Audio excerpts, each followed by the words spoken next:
Pemirsa, seorang polisi ditangkap warga lantaran dikira maling saat mendatangi rumah kos di kawasan Tanah Abang. Sang polisi ditangkap setelah menodongkan senjata kepada warga. Seorang polisi berinisial PN ditangkap setelah menakut-nakuti warga dengan senjata api. Warga mengira PN adalah maling yang menyatroni rumah warga karena PN diduga datang menyelinap lewat atap kemudian menuju kamar kos seorang wanita.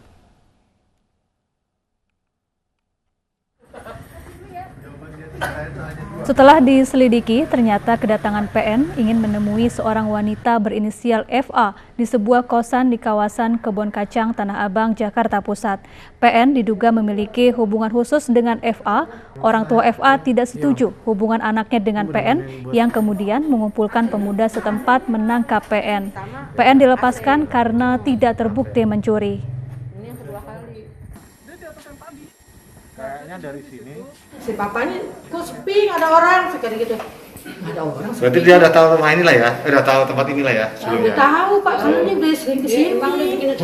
Hubung masuknya lewat mana Bu?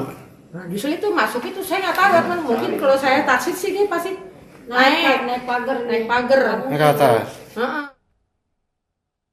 Pemirsa, ayah dari salah satu gadis korban pembunuhan oknum polisi Aibda RS meminta pelaku dihukum setimpal. Pria asal Medan tersebut menyatakan ia telah kehilangan satu-satunya anak perempuan yang berbakti pada keluarga.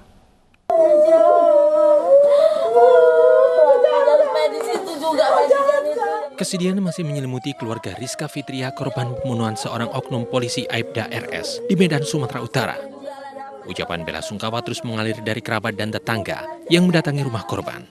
Alam Sutopo, ayah dari Rizka Fitria, meminta agar pelaku dihukum berat. Akibat perbuatan pelaku, sang ayah kehilangan satu-satunya putri yang berbakti pada orang tua semasa hidupnya. Kalau kesehariannya di sini dia nggak pernah mempunyai musuh, menyakiti orang, berkata kasar, segala macam, dia nggak pernah itu lakukan. Dia aktivitasnya sendiri, pagi dia keluar pergi ke Polres lah Pak, kerja. Nah, dia bekerja di situ yang kami percaya, Bapak Polres di sana, pihak kepolisian ya anak kami itu aman. Akhirnya sekitar 4 bulan sebelumnya ada bekerja di situ, namun dia mengundurkan diri, entah bagaimana situ berhenti. Rizka Fitria dan Aprilia Sinta tewas di tangan seorang oknum polisi, Aibda RS, anggota Polres Pelabuhan Belawan. Salah seorang korban yakni Rizka Fitria yang bekerja sebagai pekerja harian lepas di Polres Pelabuhan Belawan diduga terlibat masalah pribadi dengan pelaku Aibda RS sehingga berbuntut pada dendam pribadi. Ya, jadi kemarin hari Rabu tanggal 24 Februari kita sudah bisa mengidentifikasi tersangka, pelaku, dan langsung kita kejar dan syukur kita sudah amankan. Nah, beliau memang anggota seorang oknum, anggota polisi. Kedua korban ditemukan meninggal dunia di tempat berbeda. Korban Rizka Fitria ditemukan di Serdang Bedagai, sedangkan Aprilia Cinta ditemukan di Kecamatan Medan Barat, Kota Medan. Polisi masih menyidik pelaku lebih lanjut untuk mengetahui ada tidaknya keterlibatan pelaku lainnya. Dari Medan, Sumatera Utara, Yuda Bahar, iNews melaporkan. Pemirsa, jenazah Pratu Martinus, korban penembakan di Cengkareng, Jakarta Barat, tiba di rumah duka. Kedatangan jenazah Martinus disambut tangisan keluarga.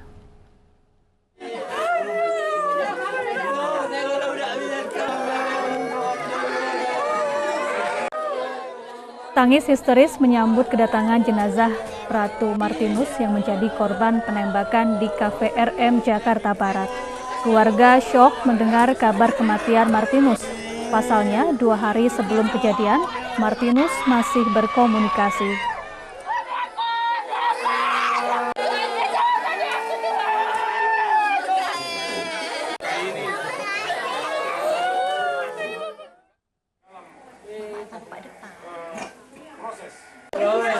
Pratu Martinus tewas ditembak oknum polisi di Cafe RM Cengkareng, Jakarta Barat, Kamis dini hari.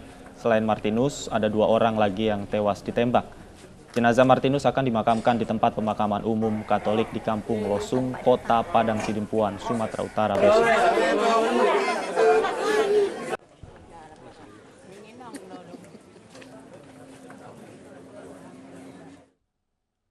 Dan saat ini kita sudah terhubung dengan Romel Sinurat, kakak Pratu Martinus yang menjadi korban penembakan di KVRM Cengkareng, Jakarta. Selamat sore Pak Romel. Pertama-tama kami ingin mengucapkan turut berbelasungkawa atas kepergian adik Pak Romel. Pak Romel, melihat kasus ini, apa yang menjadi perhatian dari pihak keluarga? Kehilangan anggota keluarganya seperti apa? Yang pertama, untuk Bapak Kapolri dan Bapak TNI, kami memohon kepada Bapak supaya memperhatikan untuk pendidikan anak almarhum yang ditinggalkan. Yang kedua, kami dari keluarga meminta kepada aparat terkait supaya proses hukumnya dilakukan dengan secara berkeadilan. Dan kami minta kepada aparat kepolisian,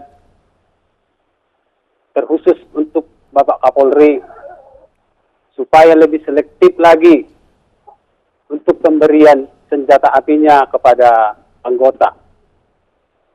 Kami mohon, jangan lagi terulang kembali kejadian seperti ini.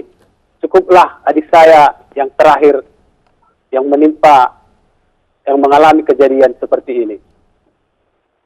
Baik, Pak Romel, sejauh ini apa yang sudah disampaikan oleh pihak kepolisian, TNI maupun kafe yang menjadi lokasi penembakan kepada pihak keluarga? Yang disampaikan dari aparat terkait, ya proses hukumnya sudah dilaksanakan, dan dari komandan dari almarhum sudah mengatakan akan mengawal sampai tuntas mengenai proses hukumnya, Bu. Pak Romel, kalau boleh tahu, almarhum meninggalkan berapa orang anak? Oh, 3, Bu. 3, Pak. 3, semuanya masih bersekolah? 1 sudah sekolah, yang lagi masih balita, Pak. Dari keterangan istri dan juga anak-anak, sepanjang pengetahuan Pak Romel, seperti apa mengenal sosok almarhum? Pengetahuan saya, almarhum ini orangnya baik. Tidak pernah berkata kasar, tidak pernah. Jarang itu, tidak pernah sama sekali. Orangnya baik, jujur. Pokoknya seperti itulah, Pak. Komunikasi terakhir almarhum dengan keluarga seperti apa, Pak? Komunikasi terakhir dengan almarhum 2 hari sebelum kejadian. Apa yang disampaikan? Biasalah, Bu, mengenai yang bersaudara, mengenai kabar, kesehatan, dan cerita-cerita keluarga. Begitulah, Bu. Kalau dari kerjaan almarhum, kemudian selama ini yang Anda lihat Pak Romel, seperti apa sosok dari almarhum sendiri? Gimana, Pak? Ya, dari penglihatan Anda sebagai kakak, seperti apa penilaian Anda terhadap almarhum khususnya saat bekerja? Kalau mengenai pekerjaan, almarhum ini orangnya tanggung jawab, itu, Pak. Sudah berapa lama almarhum bekerja di Jakarta, Pak? Selesai pendidikan dari Rindam, langsung di Jakarta itu, Bu. Langsung di Kostrad. Langsung di Kira-kira, Jakarta? iya. Kira-kira 8-9 tahun gitulah. Selama 8-9 tahun sering pulang secara berkala bertemu dengan keluarga?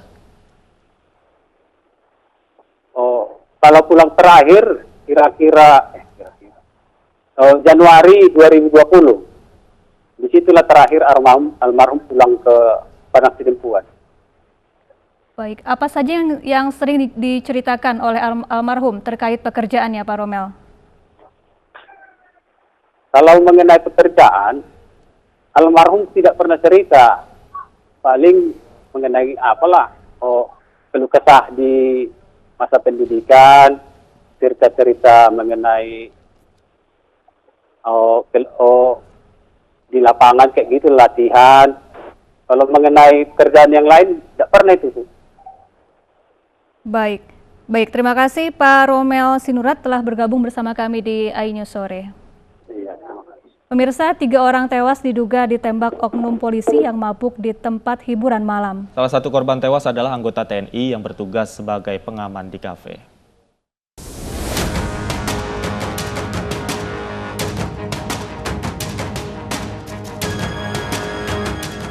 Tiga orang tewas ditembak di sebuah kafe di daerah Cengkareng, Jakarta Barat. 2 korban yaitu FS dan M merupakan pegawai kafe, sementara 1 korban lainnya SN adalah anggota TNI Angkatan Darat yang masih aktif. Menurut saksi, pelaku tidak mau membayar tagihan minuman sebesar Rp3.335.000 ketika kafe akan tutup.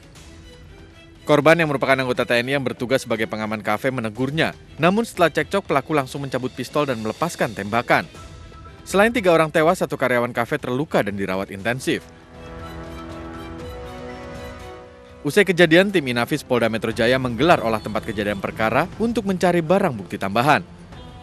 Berlangsung selama 1 jam, olah tempat kejadian perkara dijaga ketat polisi dan TNI. Sejumlah barang bukti seperti botol dan barang korban dibawa oleh petugas.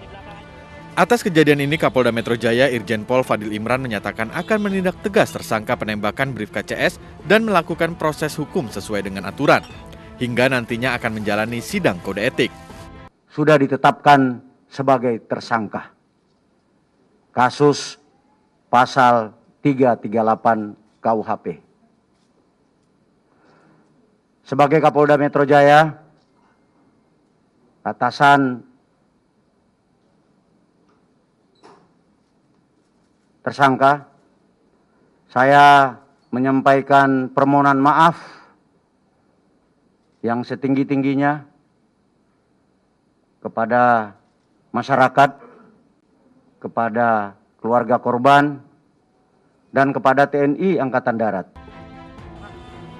Sementara Kapendam Jaya Letkol Herwin Budi Saputra menyebut TNI akan mengawal proses penegakan hukum dan proses pemeriksaan tersangka di Polda Metro Jaya. Pomdam Jaya untuk tetap mengawal pemeriksaan maupun penyidikan yang dilakukan oleh pihak Polda agar permasalahan ini diselesaikan secara hukum yang berkeadilan. Pesan ini disampaikan agar satuan jajaran di bawah Kodam Jaya maupun yang ada di Jakarta tidak membuat isu-isu yang dapat merusak stabilitas keamanan di ibu kota. Kini tersangka menjalani pemeriksaan intensif untuk mempertanggungjawabkan perbuatannya. Tim Liputan iNews melaporkan.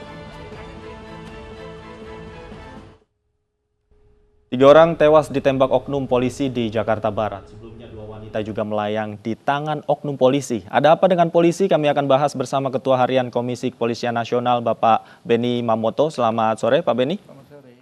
Ada juga anggota Komisi 3 DPR RI, Ahmad Sahroni, dan pengamat kepolisian Bambang Rukmitno melalui Zoom. Selamat sore, Bang Roni dan Pak Bambang. Pimpinan Komisi 3, jangan salah. Siap, kami koreksi, pimpinan Komisi 3. Bang Roni, apa kabar? Kabar baik. Baik, sebelum saya ke Bang Roni dan Pak Bambang, saya ingin ke Pak Beni Mamoto terlebih dahulu. Pak, kasus ini bukanlah yang pertama kali terjadi ketika oknum polisi menggunakan senjata api secara koboi. Tanggapan dari Kompolnas yang menjadi catatan seperti apa? Catatan kami dari peristiwa ini atau peristiwa sebelumnya, kami melihat kata kuncinya adalah di pengawasan. Karena seseorang untuk bisa diberikan senjata api dinas itu melalui satu prosedur dari pemeriksaan secara psikologi, dia layak atau tidak, kemudian pengetahuan tentang bagaimana menyimpan, membawa dan menggunakan senjata api, tetapi juga penugasan, jenis penugasan yang bersangkutan. Ini juga perlu menjadi pertimbangan. Apakah penugasannya itu memiliki stres yang tinggi, kemudian rawan terhadap gangguan seperti tadi yang terjadi di kasus ini, sering ke tempat hiburan malam, di situ jual miras, apakah dia punya kebiasaan minum miras ataupun mungkin juga narkoba. Ini menjadi hal yang penting, perlunya pengawasan dari atasan. Karena yang interaksi paling dekat, paling sering adalah atasannya. Sehingga ketika melihat anak buahnya sudah berubah sikap, kemudian tidak seperti biasanya, ada tingkahnya yang aneh-aneh, ini harusnya cepat dilakukan pengecekan, apakah dari sisi psikologinya, apakah dari sisi kesehatannya, untuk mencegah. Jangan sampai nanti sudah terjadi. Baik, artinya pimpinan memang harus mengetahui perilaku-perilaku anggotanya di lapangan seperti itu? Harus, jadi seperti saya punya anggota. Hari-hari kita berinteraksi ketika membagi tugas dan sebagainya, ketika apel pagi, di situ akan kelihatan. Baik. Ini bolos terus, datang terlambat, nggak berani natap muka, kemudian banyak bohong, itu udah langsung harusnya diperiksa. Baik, baik. Jangan-jangan konsumsi narkoba. Baik, baik. Saya ingin ke Bang Roni. Bang Roni, tadi Pak Benny mengatakan pengawasan ini harus berjalan. Sejauh ini dari kacamata Anda, apakah pengawasan di institusi Polri khususnya terhadap anggotanya masih berjalan seperti biasa atau kurang maksimal, Bang Roni?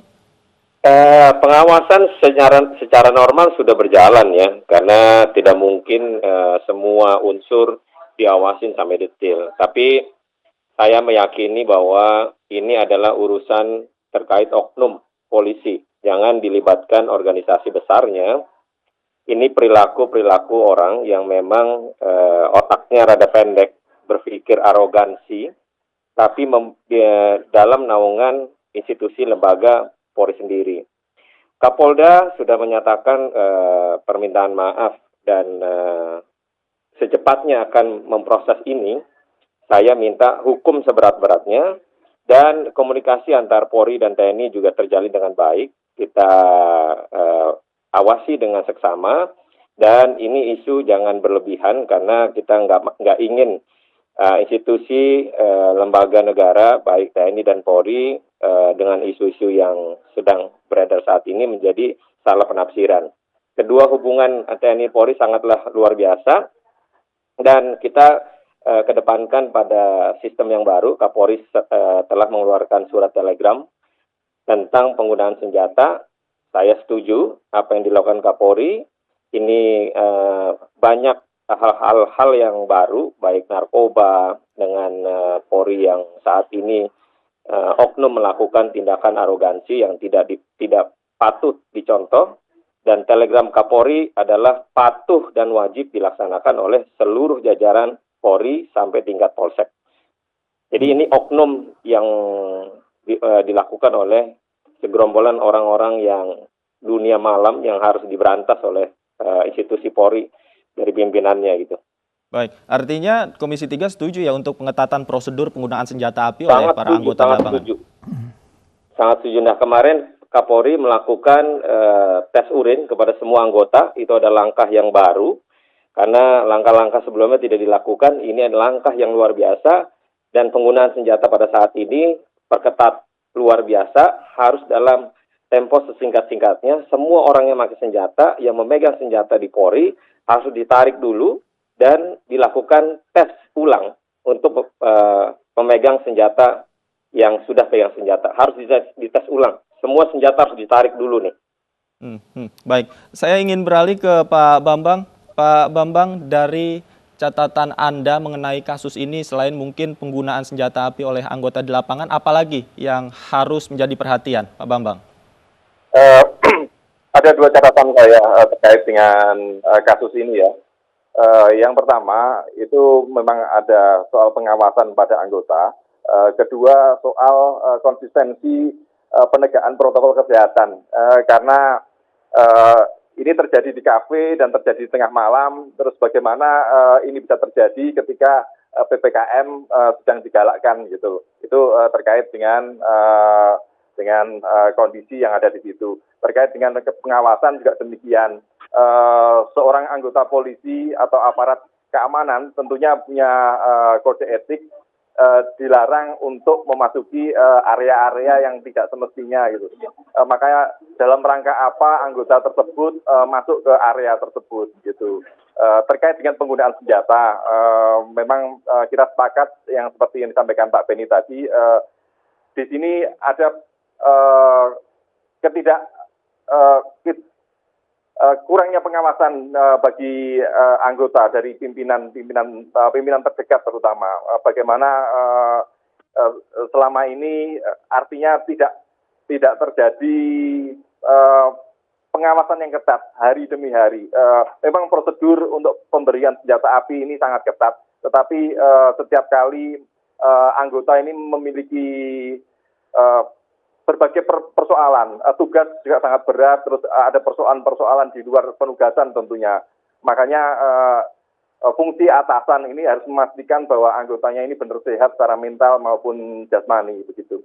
Baik, nanti kita akan masuk pada persoalan evaluasi secara psikis dan juga perilaku dari para anggota. Namun setelah jeda berikut, Bapak-Bapak, kita akan segera kembali. Pemirsa, jangan kemana-mana, Ayu Sore masih akan kembali usai jeda berikut. Tetaplah bersama kami.